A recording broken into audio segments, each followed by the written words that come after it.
আইন, বিচার ও সংসদ বিষয়ক উপদেষ্টা ডক্টর আসিফ নজরুল বলেছেন, আমি যে 15 বছর পর লিখতে পেরেছি এটা আমার স্ত্রীর জন্য। আমি ওর প্রতি খুবই কৃতজ্ঞ। শনিবার সন্ধ্যায় রাজধানীর জাতীয় জাদুঘর মিলনায়তনে নিজের লেখা উপন্যাস আমি আবু বকর নিয়ে অনুষ্ঠিত আলোচনা সভায় তিনি একথা বলেন। আসিফ নজরুল বলেন, আমি মাঝে মাঝে মন খারাপ করে আমার স্ত্রীকে বলি, আমার কি কোনোদিন এই জীবন আসবে যে কিছু করতে হবে না, আমার কোনো চিন্তা করতে হবে না, আমি শুধু ঘুমাবো আর লিখবো?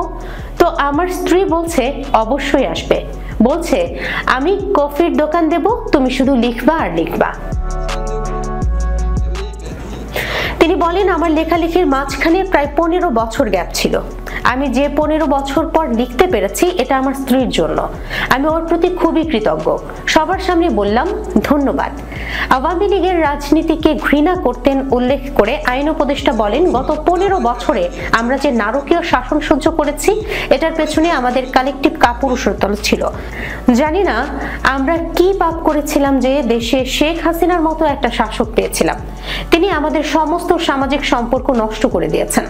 ট্যাগের রাজনীতি দিয়ে মানুষকে ভিক্টিমাইজ করার আওয়ামী লীগের রাজনীতিকে আমরা ঘৃণা করতাম, সেটা আমরা এখনো করে চলেছি।